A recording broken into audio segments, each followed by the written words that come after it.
Good morning everyone. अच्छा बच्चे, आज हम आपके हायर परचेज में बेटा एक नया टॉपिक और इम्पॉर्टेंट टॉपिक बेटा शुरू करने वाले हैं। टॉपिक का नाम है बेटा रीपोजेशन।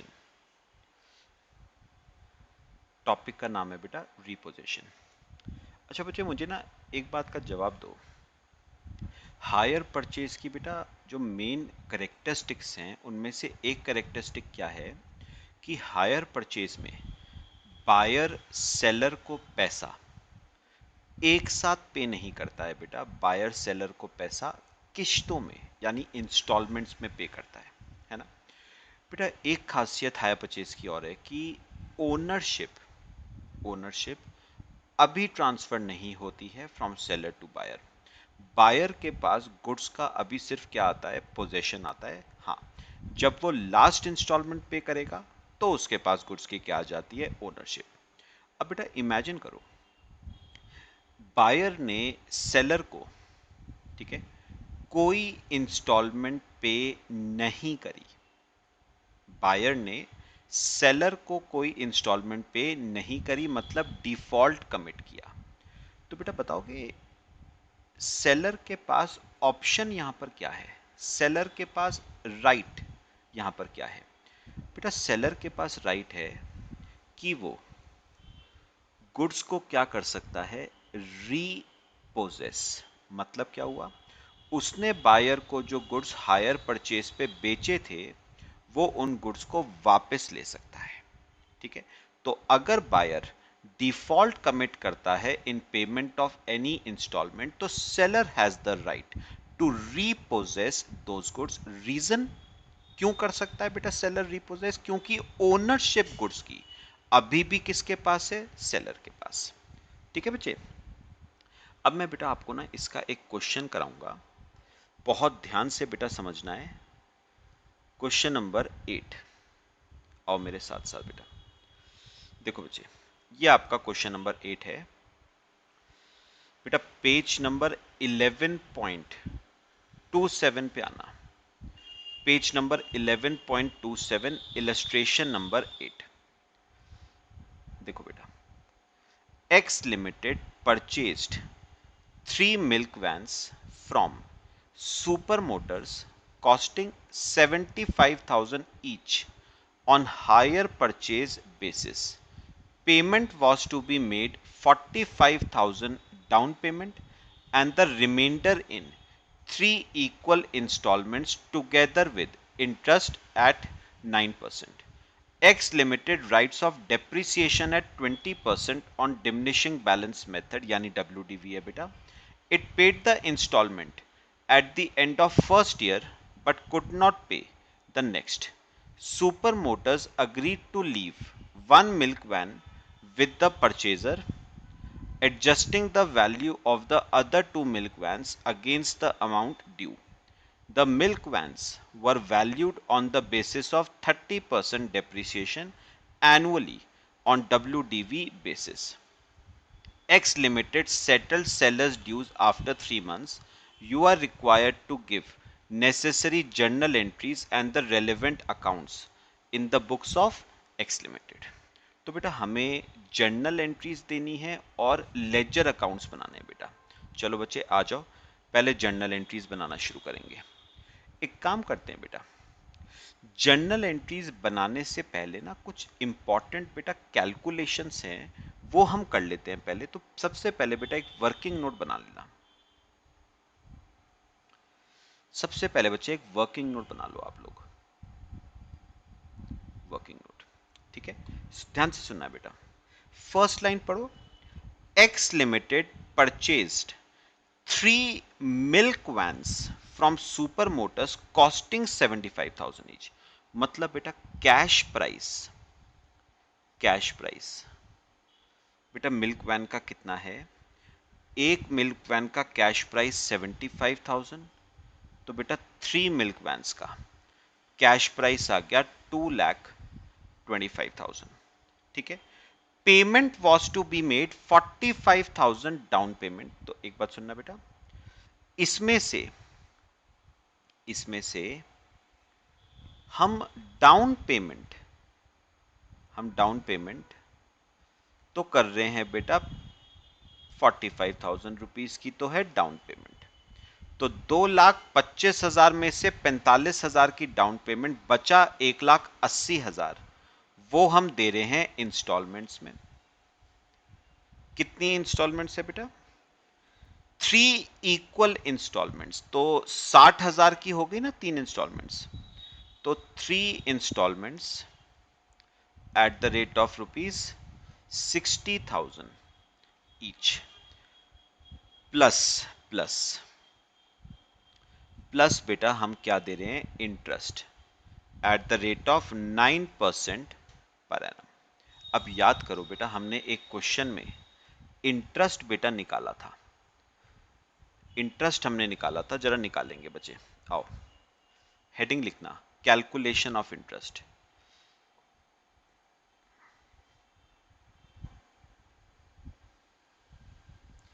कैलकुलेशन ऑफ इंटरेस्ट, सोचना बेटा।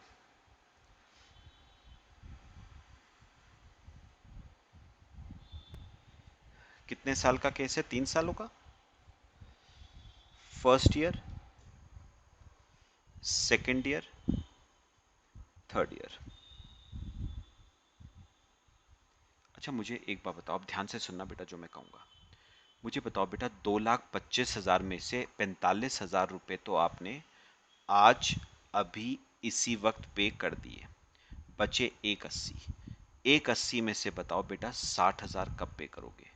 साल फर्स्ट ईयर के एंड में। फिर 60 पे करोगे सेकेंड ईयर के एंड में। फिर 60 पे करोगे थर्ड ईयर के एंड में। तो बताओ पहला 60 कब पे कर रहे हो? फर्स्ट ईयर के एंड में। तो बेटा इंटरेस्ट पूरे 1,80,000 पे ही तो लगेगा ना। कितना बेटा? 9%। तो अगर मैं बच्चे कैलकुलेट कर लूं 1,80,000 पे 9%, तो 16,200 रुपए का इंटरेस्ट आता है फर्स्ट ईयर का।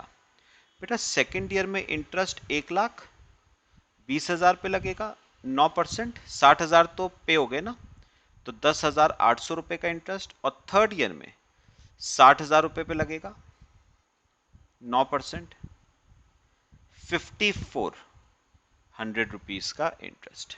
तो ये आपका एनुअल इंटरेस्ट आ गया जो हर इंस्टॉलमेंट के साथ पे करना है। लो बेटा कॉपी करो इसे, फिर हम आगे चलते हैं।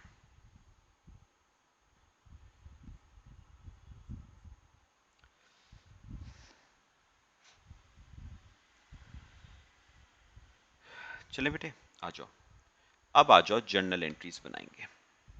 3 सालों की बनाएंगे बेटे, बहुत ध्यान से समझना है, इंपॉर्टेंट केस है। जर्नल एंट्रीज, चलो बेटा फर्स्ट करना शुरू करें। बेटा एक बात याद रखना, आप यहां पर बुक्स परचेजर की बना रहे हो या वेंडर की।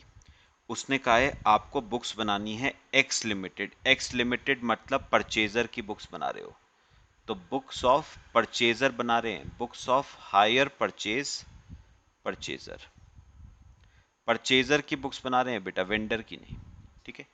अब याद करो, परचेजर की बुक्स में सबसे पहली एंट्री फर्स्ट ईयर में, परचेजर की बुक्स में सबसे पहली एंट्री फर्स्ट ईयर में होगी मिल्क वैन्स खरीदने की entry. Milk vans debit to hire purchase vendor.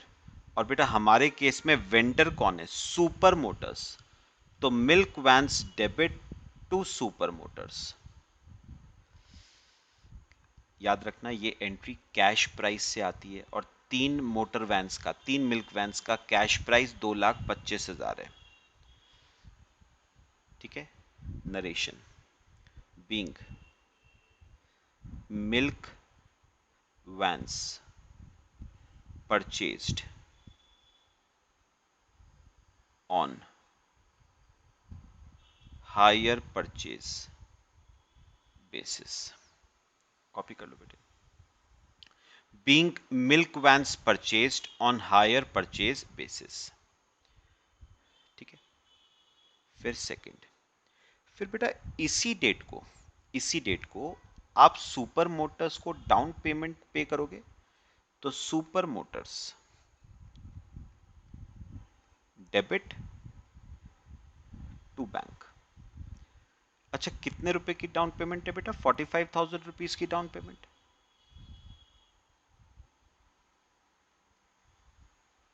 ठीक है, नरेशन बीइंग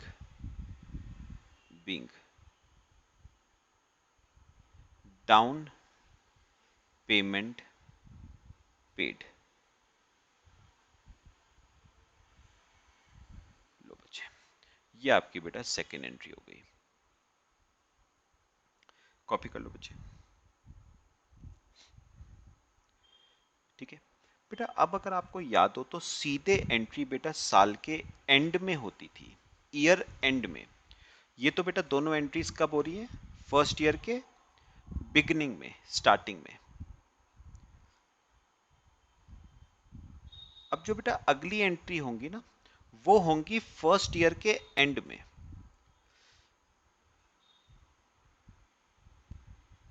फर्स्ट ईयर के एंड में।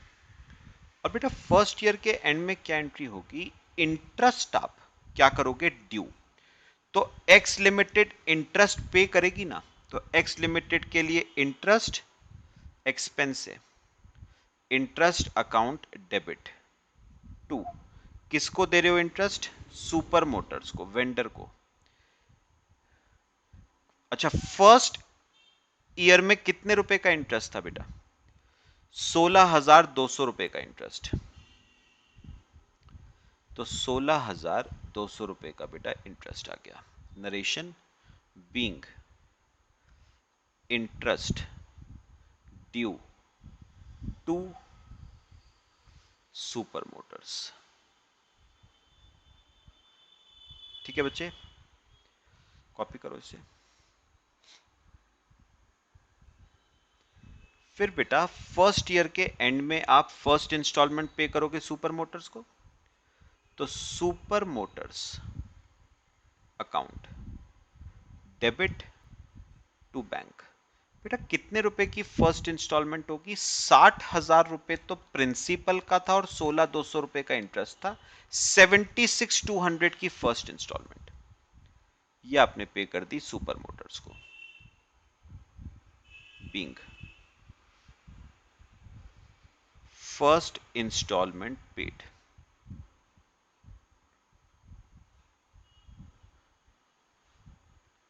Being first instalment paid. ठीक है बेटा, चलो कॉपी करो यहां तक पहले। चलो, अब बेटा फर्स्ट ईयर के एंड में मिल्क वैन्स पे डेप्रिसिएशन लगता था, अगर आपको याद हो। Entry depreciation account debit to milk vans. ठीक है, ध्यान से बेटा सुनना है। कितने रुपए का डेप्रिसिएशन है बेटा? थर्ड लाइन पढ़ना। X limited rights of depreciation है 20% ऑन WDV। तो 2,25,000 की मिल्क वैन्स पे 20%, 45,000 रुपए का डेप्रिसिएशन, 45,000 रुपीज का depreciation. Being depreciation charged on milk vans. Being depreciation charged on milk vans. और बेटा लास्ट एंट्री जो बेटा फर्स्ट ईयर में होती थी, वो थी पीएल में ट्रांसफर करने की। तो profit and loss account debit. क्या क्या ट्रांसफर होगा पीएल में बेटे? एक तो इंटरेस्ट जाएगा, 16,200 रुपए का इंटरेस्ट था, और एक आपका डेप्रिसिएशन जाएगा 45,000 रुपीज का डेप्रिसिएशन। तो 61,200 पीएल डेबिट हो जाएगा 61,200 से। Being expenses charged to profit and loss account. Being expenses charge to profit and loss account. लो बेटा, आपका फर्स्ट ईयर का ट्रीटमेंट हो गया। कॉपी करो बेटा, फिर हम आगे चलते हैं।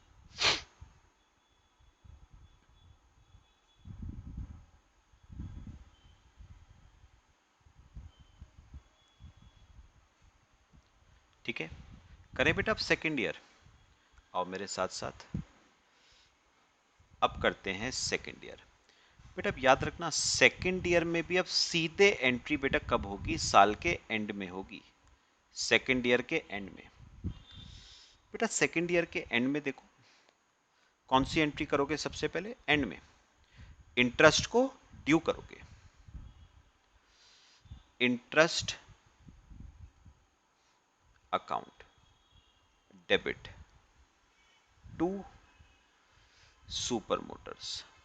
बेटा सेकेंड इंस्टॉलमेंट में कितने रुपए का इंटरेस्ट था, 10,800 रुपए का इंटरेस्ट, 10,800 रुपीज का interest. Narration being interest due to super Motors, being interest due to super Motors.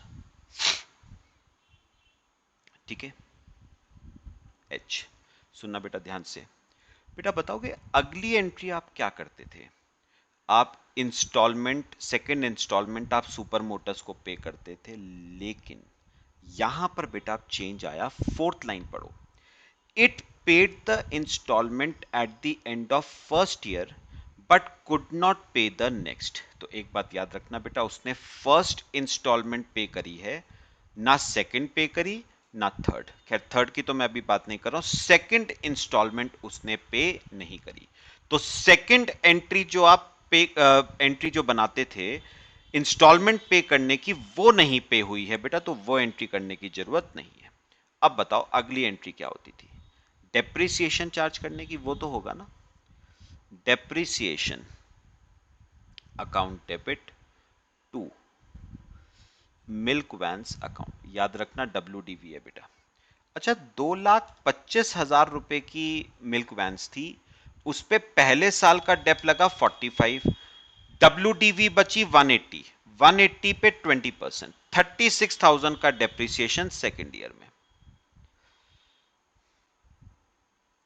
Narration being depreciation charged on milk vans। ठीक है, अब बताओ बेटा अगली एंट्री क्या करते थे आप,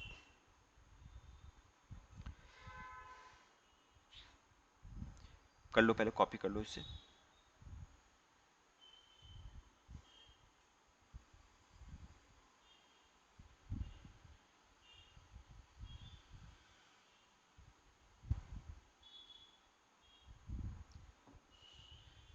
बताओगे बेटा अगली एंट्री आप क्या करते थे, आप डेप्रिसिएशन और इंटरेस्ट को पीएल में ट्रांसफर कर देते थे, तो एंट्री करोगे profit and loss account debit to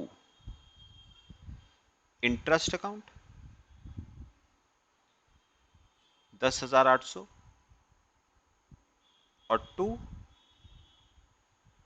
depreciation account 36,000, total 46,800। Narration being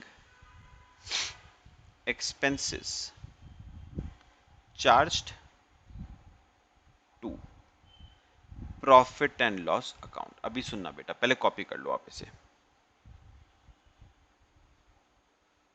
copy कर लो बेटा, फिर हम आगे चलते हैं। इंपॉर्टेंट करूंगा बेटा अब ट्रीटमेंट।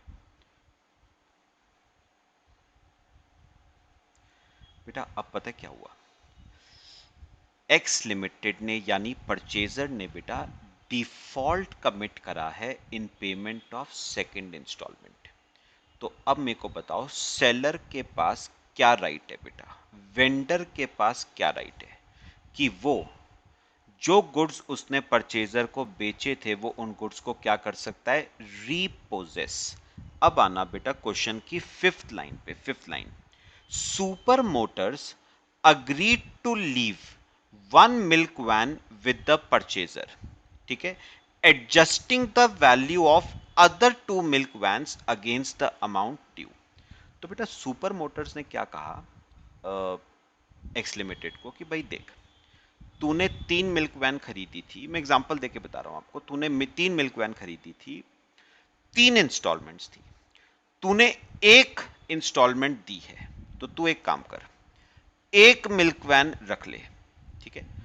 तूने 2 इंस्टॉलमेंट्स हमें पे नहीं करी हैं, तो मैं तेरी 2 मिल्क वैन्स को क्या कर रहा हूं, रीपोजेस। तो इसका मतलब 3 मिल्क वैन्स में से सुपर मोटर्स 2 मिल्क वैन्स क्या कर रहा है बेटा, रीपोजेस। अब मेरी बात जरा समझना, second last line, the milk vans were valued on the basis of 30% depreciation annually, 30% depreciation annually on WDV। पता है बेटा सुपर मोटर्स ने क्या कहा, सुपर मोटर्स ने कहा 3 मिल्क वैन्स में से मैं तेरी 2 मिल्क वैन्स टेक ओवर करूंगा। एक्स लिमिटेड ने कहा किस वैल्यू पे तू 2 मिल्क वैन्स को टेक ओवर करेगा। सुपर मोटर्स ने कहा मैं तेरी 2 मिल्क वैन्स को 30% का डेप्रिसिएशन लगाने के बाद जो वैल्यू बचेगी ना उस पे टेक ओवर करूंगा। मतलब तू अपनी बुक्स में 20% डेप्रिसिएशन लगा रहा होगा, मुझे उससे मतलब नहीं, लेकिन मैं तेरी मिल्क वैन्स को 30% डेप्रिसिएशन लगाने के बाद जो वैल्यू आएगी उस पे टेक ओवर करूंगा।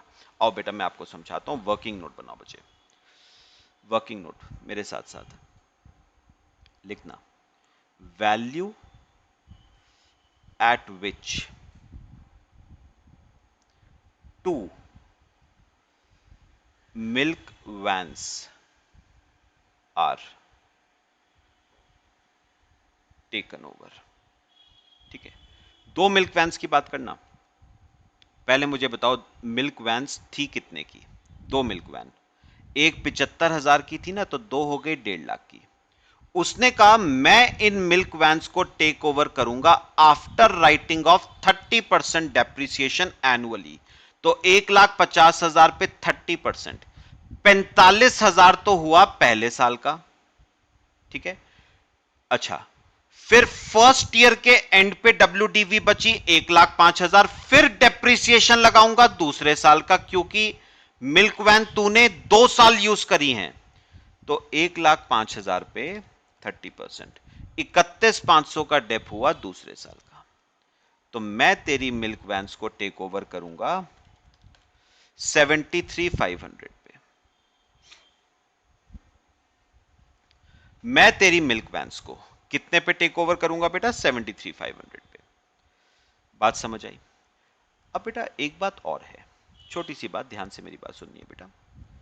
अब मुझे एक बात बताओ, ये 73,500 तो वो वैल्यू है जिस पे मिल्क वैन सुपर मोटर्स क्या कर रहा है, टेक ओवर। लेकिन एक्चुअल में इन मिल्क वैन्स की WDV 73,500 नहीं है, क्योंकि एक्चुअल में डेप्रिसिएशन 30% थोड़ी ना लगा था, एक्चुअल में डेप्रिसिएशन तो 20% लगा था। तो बताना उनकी WDV एक्चुअल में कितनी होगी। 1,50,000 पे 20% का डेप, तो 30,000 का डेप तो इन पे लगा पहले साल। फिर WDV आई 1,20,000, उस पे 20% का डेप लगा सेकेंड ईयर 24,000। तो बेटा एक्चुअल में देखा जाए ना, तो एक्चुअल में इन 2 मिल्क वैन्स की WDV बेटा 96 है। तो मुझे एक बात बताओ, ये 73,500 क्या है, value at which milk vans are taken over. तो 2 मिल्क वैन्स किस वैल्यू पे टेक ओवर हुई, 73,500 पे, लेकिन एक्चुअल में उनकी वैल्यू, एक्चुअल में उनकी WDV 96,000 थी। बात बताओ बेटा, समझ आया। अब मुझे ना एक बात बताओ बेटे, अब मुझे एक बात बताओ, 96 WDV की मिल्क वैन सुपर मोटर्स ने 73,500 की टेक ओवर करी। सुनो, मैं एक्स लिमिटेड हूं, 96 WDV की मिल्क वैन मेरी 73,500 पे सुपर मोटर्स ने टेक ओवर कर ली। तो बेटा मुझे तो सिंपल वर्ड्स में ना नुकसान हो गया यहां पर बेटा, नुकसान हो गया। मेरी मिल्क वैन 96,000 की थी बेटा, सुपर मोटर्स ने 73,500 पे टेक ओवर कर ली, तो मेरे को नुकसान हो गया बच्चे 22,500 रुपए का नुकसान हो गया मेरे को।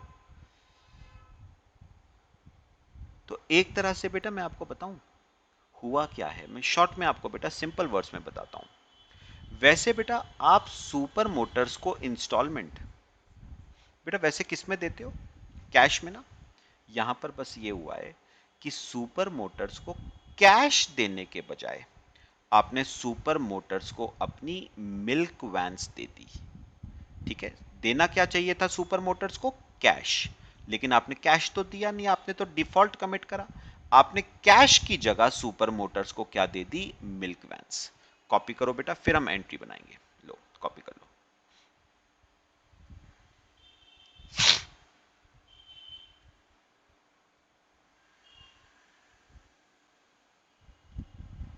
करें बच्चे, आओ एंट्री देखो,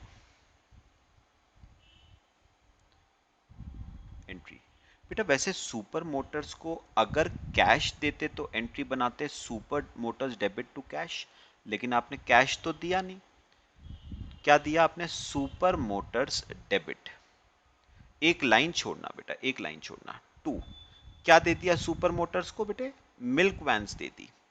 मेरे को बताओगे मेरी बुक्स में मिल्क वैन्स कितने पे अपेयर कर रही थी बेटा, 96 पे। सुपर मोटर्स ने 96,000 डब्ल्यूडीवी की मिल्क वैन 73,500 की टेक ओवर करी, तो मुझे 22,500 रुपए का क्या हो गया, नुकसान, पीएल में डेबिट हो जाएगा बेटा। लो, बीइंग टू मिल्क वैन्स रीपोजेस्ड, लो बेटा, उसने दो मिल्क वैन्स क्या ले ली, वापस ले ली बेटे। कॉपी कर लो बच्चे।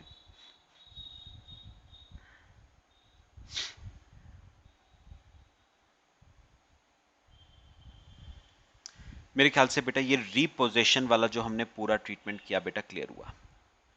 बेटा आने वाले क्वेश्चंस ऐसे ही हैं, बस ये समझ आ जाएगा, आगे हम तीन चार क्वेश्चंस और करेंगे, ऐसे ही हैं बेटा। चलो ये बेटा आपके ना सेकंड ईयर का पूरा ट्रीटमेंट हो गया। अब आ जाते हैं थर्ड ईयर के एंड पे बेटे, थर्ड ईयर के एंड पे।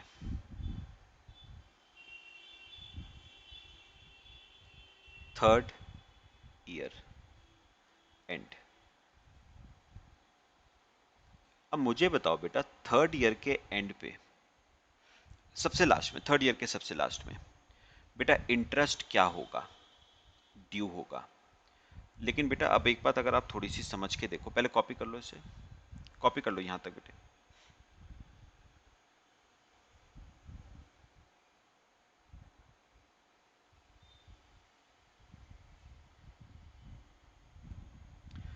बेटा अब आप अगर आप थोड़ी सी अब एक बात समझो ना बेटा, तो बेटा थर्ड ईयर के एंड पे वैसे इंटरेस्ट ड्यू होता था, लेकिन बेटा अब इंटरेस्ट तो ड्यू होना ही नहीं। क्यों, क्योंकि पे नहीं होना। क्यों नहीं पे होना, क्योंकि बेटा उसने अपनी सेकंड और थर्ड इंस्टॉलमेंट के बदले मेरी मिल्क वैन्स क्या कर ली, टेक ओवर। अब एक बात बताओ, एक बात बताओ, मैंने अपनी मिल्क वैन्स दे दी उसको, फुल एंड फाइनल सेटलमेंट में मैंने उसको क्या दे दी, अपनी मिल्क वैन्स दे दी। तो बेटा अब ना इंटरेस्ट उसको एज सच यहां पर अभी कोई पे नहीं होना है। वैसे बताओ थर्ड ईयर के एंड पे बेटा कितने रुपए का इंटरेस्ट आना था, थर्ड ईयर के एंड पे 5,400 रुपीज का इंटरेस्ट आना था ना, लेकिन नहीं आएगा बच्चे। क्यों नहीं आएगा, क्योंकि बेटा मैंने उसको अपनी दो मिल्क वैन्स क्या कर दी हैं, दे दी हैं। उसने मेरी दो मिल्क वैन्स क्या कर ली हैं, रिपोजेस कर ली। अब सीधे हम क्या लगाएंगे बेटा, depreciation, depreciation account debit to milk vans. अच्छा अब बताओ कितनी मिल्क वैन मेरे पास बची हैं, एक मिल्क वैन बची है ना, ध्यान से बेटा मेरे को एक मिल्क वैन बताना बस, कितने की थी एक मिल्क वैन, 75,000 की। उस पे पहले साल लगा 20% का डेप्रिसिएशन, फिर लगा 20% का डेप्रिसिएशन। डब्ल्यू बची 48,000, उस पे 20%, 9600 रुपीज का depreciation. Narration being depreciation charged on milk van, being depreciation charged on milk van. लो बेटा कॉपी कर लो इसे।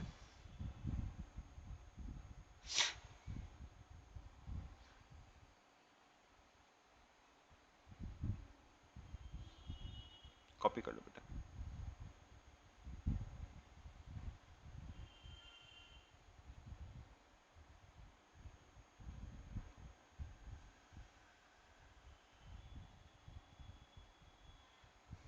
ठीक है, और बेटा इस डेप्रिसिएशन को ट्रांसफर कर दो पीएल में। Profit and loss account debit to depreciation.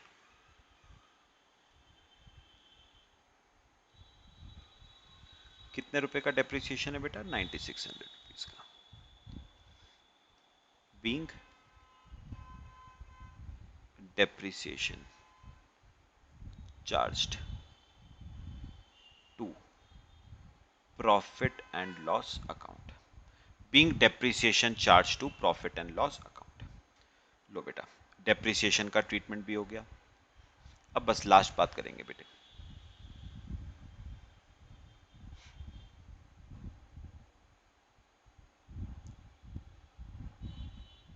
Clear हुआ? चलो बेटा, अब बेटा सबसे लास्ट लाइन पे आ जाओ, सबसे last line. X limited settled the sellers dues after 3 months. तो बेटा बेसिकली हुआ क्या, 3 महीने बाद एक्स लिमिटेड ने सुपर मोटर का जो भी पैसा बचा था ना बेटा, वो उसको क्या कर दिया, पे कर दिया। तो हम लास्ट एंट्री कर रहे हैं बेटा एम, सेटलमेंट ऑफ ड्यूज की।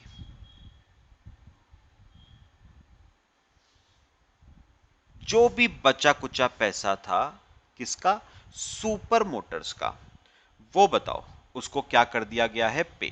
अब बेटा कितना पैसा बचा है सुपर मोटर्स का देने वाला, उसके लिए बेटा आपको ना चेक करना पड़ेगा सुपर मोटर्स के अकाउंट का बैलेंस क्या है। उसके लिए बेटा हम स्टार्टिंग से ना कैलकुलेटर्स पे करना शुरू करेंगे। देखो स्टार्टिंग से, ये देखो बेटा, ये था सबसे पहले 2,25,000 से क्रेडिट हुआ, ठीक है। फिर 45,000 से डेबिट, -45। फिर 16,200 से क्रेडिट,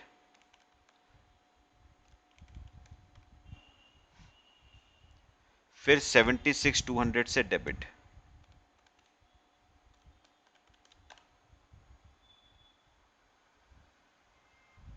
फिर 10,800 से क्रेडिट, फिर 73,500 से debit.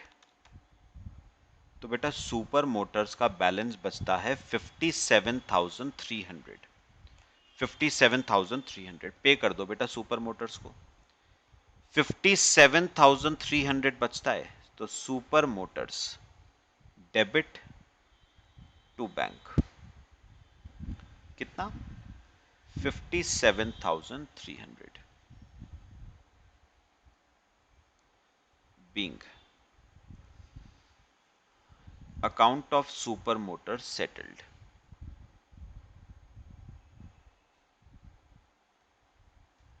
Being account of super motors settled. लो बच्चे, ये आपकी बेटा सारी क्या हो गई, जर्नल एंट्रीज। कॉपी कर लो बेटे।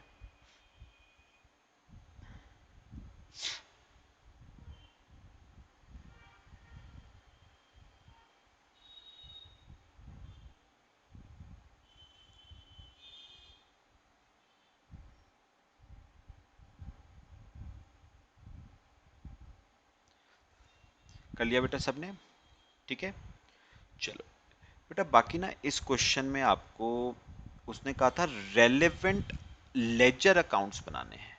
तो बेटा ये मेरे ख्याल से अब आप बना सकते हो। वैसे हम आगे बनाएंगे लेजर अकाउंट्स। इस क्वेश्चन में लेजर अकाउंट्स बेटा आप बना लेना। कौन कौन से बनाओगे, एक तो बना लेना बेटा मिल्क वैन का अकाउंट, ठीक है। एक तो मिल्क वैन्स का अकाउंट बना लेना बच्चे, एक सुपर मोटर्स का अकाउंट बना लेना। बाकी बेटा चाहो तो डेप्रिसिएशन और इंटरेस्ट के लेजर अकाउंट्स भी आप बना सकते हो। डेप्रिसिएशन और इंटरेस्ट के लेजर अकाउंट्स भी आप बना सकते हो। तो ये 4 लेजर अकाउंट्स बेटा इस क्वेश्चन में अब आप लोग बना सकते हो। मेरे को बताओ सबको रिपोजेशन का केस बेटा क्लियर हुआ? पक्का? करें एक और क्वेश्चन?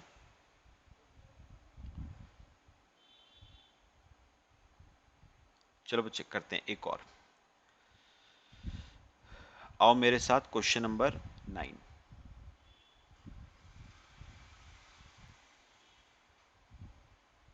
देखो 9th illustration number 9.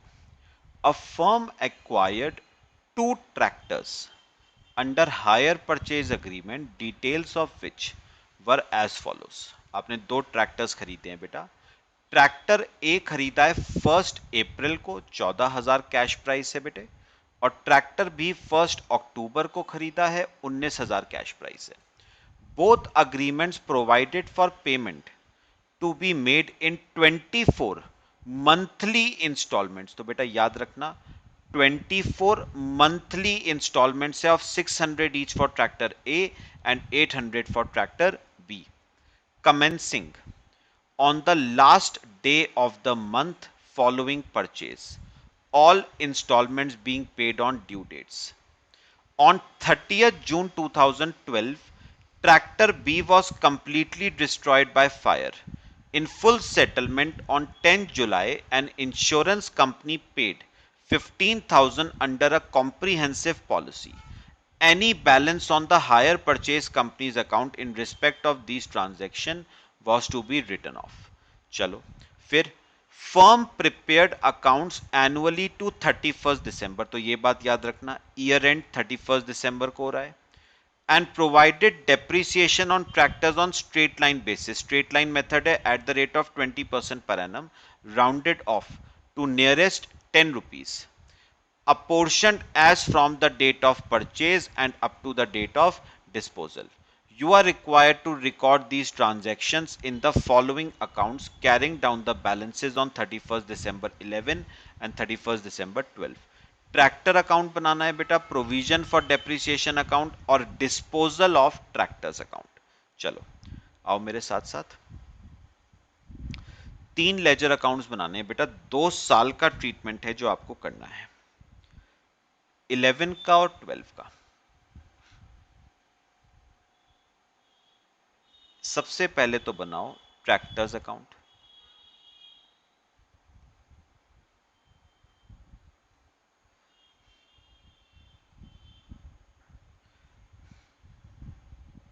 ठीक है, फिर उसने कहा था एक बनाना है प्रोविजन फॉर डेप्रिसिएशन अकाउंट,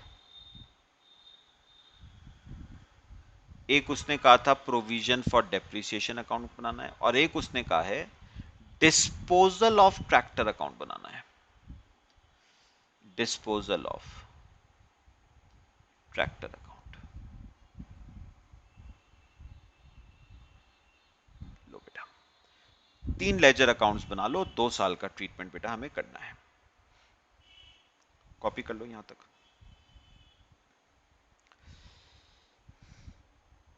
करना शुरू करें बेटे। अब मुझे बताओ आप बुक्स किसकी बना रहे हो बेटा? हम बुक्स बना रहे हैं परचेजर की, ठीक है। तो परचेजर की बुक्स में बताओ सबसे पहले आपने 2 ट्रैक्टर्स खरीदे हैं, ट्रैक्टर ए और ट्रैक्टर बी। ट्रैक्टर ए खरीदा है 1 अप्रैल को, तो 1 April 2011। Tractor account debit to hire purchase vendor. बेटा वेंडर का नाम इस क्वेश्चन में मेरे ख्याल से नहीं दे रखा है, तो खाली वेंडर लिख लेना 14,000 रुपए, ठीक है। और ट्रैक्टर भी खरीदा है 1 अक्टूबर 11 को, टू हायर परचेज वेंडर 19,000 रुपए, ठीक है। उसने वेंडर का अकाउंट आपको बनाने को कहा नहीं था, ठीक है। अब सुनो सुनो सुनो, अब मुझे बताओ 2011 में ट्रीटमेंट और क्या हो रहा है एक्सेप्ट इंस्टॉलमेंट्स पे होने के। बेटा इंस्टॉलमेंट्स जो पे हो रही है ना वो वेंडर के अकाउंट में जाएंगी, वेंडर अकाउंट बनाने को उसने कहा नहीं था। यही एंट्री बनाओगे ना, वेंडर टू बैंक। ना वेंडर अकाउंट बनाना है ना बैंक अकाउंट बनाना है, तो इंस्टॉलमेंट्स को देखने की जरूरत ही नहीं। फिलहाल आप एक काम करो, थर्ड पैराग्राफ पे आओ, डेप्रीसिएशन मुझे बताओ ट्रैक्टर्स पे कितना है। 20%। निकालो जरा, निकालो। 14,000 के ट्रैक्टर पे 20%, बेटा 9 मंथ्स का लगेगा, 1 अप्रैल से 31 दिसंबर इंटू 9/12, तो 2100 रुपए का डेप्रीसिएशन तो आ गया ट्रैक्टर ए पे। ठीक है, अब सुनो सुनो सुनो सुनो मेरी बात बेटा। वैसे डेप्रीसिएशन की एंट्री बनाते हो depreciation account debit to tractor account, लेकिन बेटा इस क्वेश्चन में आपको प्रोविजन फॉर डेप्रीसिएशन अकाउंट दे रखा है, करा हुआ है आपने कैश फ्लो स्टेटमेंट में, मुझे बताना। ट्रैक्टर ए पे मैं 2100 रुपए का प्रोविजन बना रहा हूं फॉर डेप्रीसिएशन। कहां से बनाते हो प्रोविजन? पीएल से। पीएल डेबिट होगा 31 दिसंबर 11 को, और provision for depreciation account credit होगा बाय पीएल। कितने रुपए का डेप्रीसिएशन? 2100 रुपए का। ये तो आ गया ट्रैक्टर ए का। ऐसी ट्रैक्टर बी का निकालो, 19,000 पे 20%, 3 महीने का 950 रुपए का डेप्रीसिएशन बी का, बाय पीएल 950 रुपए ट्रैक्टर बी का। लो बेटा, ये प्रोविजन फॉर डेप्रीसिएशन आ गया। और बेटा डिस्पोजल ऑफ ट्रैक्टर अकाउंट में कुछ आएगा नहीं 11 में, क्योंकि डिस्पोजल 12 में हुआ है।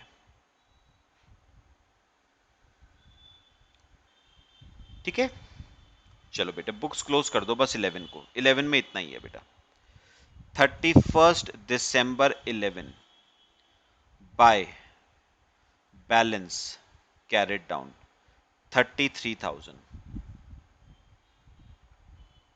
और प्रोविजन फॉर डेप्रीसिएशन में 31 दिसंबर 11 टू बैलेंस कैरेट डाउन 3050। लो बेटा 11 का ट्रीटमेंट बेटा हो गया हमारा। कॉपी करो बेटा यहां तक 11 का ट्रीटमेंट, फिर 12 का देखते हैं। ठीक है बच्चे, बैलेंसेस को ब्रॉट डाउन कर ले। 1 Jan 2012 to balance brought down 33,000 और प्रोविजन फॉर डेप्रीसिएशन का 1 Jan 2012 by balance brought down 3050। ध्यान से देखना है बेटा, ध्यान से, जो मैं कहूंगा ध्यान से बेटा। बेटा अब ना डिस्पोजल का अब मेन ट्रीटमेंट है जो करना है सिंपल, ध्यान से। सेकंड पैराग्राफ बेटा, on 30 June 2012 tractor B was completely destroyed by fire. कब डिस्ट्रॉय हुआ है? 30 जून को। तो बेटा पहले 6 महीने का क्या लगाओगे? डेप्रीसिएशन लगाओ। एसएलएम मेथड है तो कॉस्ट पे लगाना।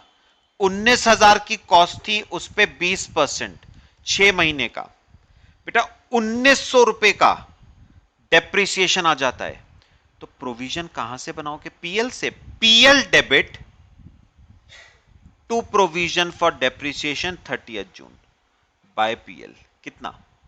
1900 रुपए। तो 6 महीने का डेप लगा दिया। अब बताओ, सुनो सुनो सुनो मेरी बात सुनो। अब बेटा ट्रैक्टर बी क्या हुआ? डिस्ट्रॉयड बाय फायर हो गया, मतलब डिस्पोज ऑफ हो गया। सुनना ध्यान से बेटा। अब आप एक काम करो, 30 जून 12 को मुझे बताओ इस 33 में से, इस 33 में से बेटा ट्रैक्टर बी कितने का था? ट्रैक्टर बी बेटा 19 का था ना। ट्रैक्टर बी हुआ है डिस्ट्रॉय, तो 33 में से 19 हटाओ, 19 उठाओ और ट्रांसफर कर दो डिस्पोजल ऑफ ट्रैक्टर अकाउंट में। वैसे बेटा मैं चाहता तो इसका ट्रीटमेंट यहीं पर कर सकता था, इस पूरे डिस्पोजल का ट्रीटमेंट मैं यहीं पर कर सकता था, लेकिन उसने आपको डिस्पोजल अकाउंट बनाने को कहा है, तो बेटा आपको डिस्पोजल अकाउंट में ट्रांसफर करना पड़ेगा 30 जून 12 को टू ट्रैक्टर अकाउंट। कितने का? 19,000। ये तो 19,000 उसकी कॉस्ट है।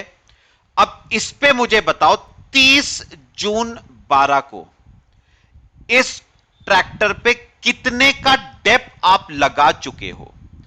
तो बेटा 950 का डेप तो 2011 में लगाया और 1900 का डेप 2012 में लगाया, है ना? तो कितना हो गया? 950 और 1900, 2850 का हो गया बेटा डेप। तो इस डेप को भी यहां से उठाओ और ट्रांसफर कर दो कहां पर? डिस्पोजल अकाउंट में, टू डिस्पोजल ऑफ ट्रैक्टर। कितना बेटा? 2850। और डिस्पोजल ऑफ ट्रैक्टर में बाय डेप्रिसिएशन 2850।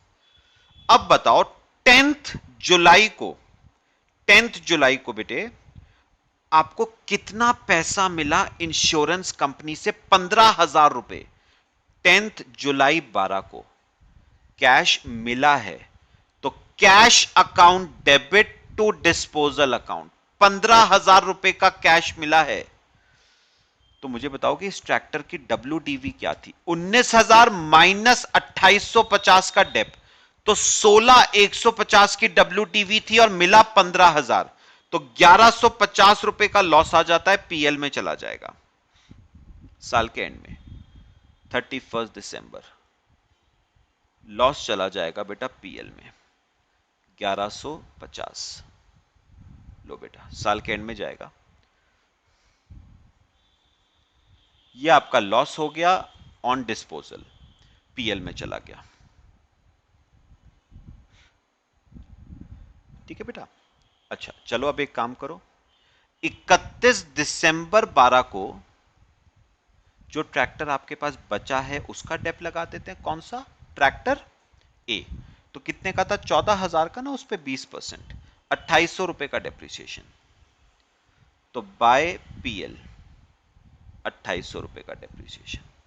तो बस 31 दिसंबर को बुक्स क्लोज हो जाएंगी बेटा आपकी, टू बैलेंस कैरेट डाउन। कितना बच रहा है? 3,050 plus 2,850, sorry 3,050 plus 1,900 plus 2,800 minus 2,850, 4,900 का बैलेंस बच रहा है ये ट्रैक्टर ए का। लो बेटा, तो ये आपका डिस्पोजल अकाउंट भी क्लोज हो गया, आपका प्रोविजन फॉर डेप्रिसिएशन अकाउंट भी क्लोज हो गया, और 31 दिसंबर को ट्रैक्टर अकाउंट भी क्लोज कर लो बाय बैलेंस कैरेट डाउन। कितना? 14,000। लो बेटे, ये आपका ट्रैक्टर अकाउंट भी क्लोज हो गया। बस। तो इसमें बेटा क्वेश्चन में ज्यादा कोई रिपोजेशन का केस नहीं था हमारा, उसकी जगह इंस्टेड डिस्पोजल का केस था। सिंपल सा था बेटा क्वेश्चन। सब बताओ बेटे, क्लियर हुआ पूरा सबको? चलो बाकी बेटा नेक्स्ट क्लास में डिस्कस करते हैं, नेक्स्ट लेक्चर में। दोनों क्वेश्चंस बेटा मेरे ख्याल से क्लियर हुए। चलो बच्चे, बाकी हम नेक्स्ट लेक्चर में डिस्कस करते हैं। Till then thanks.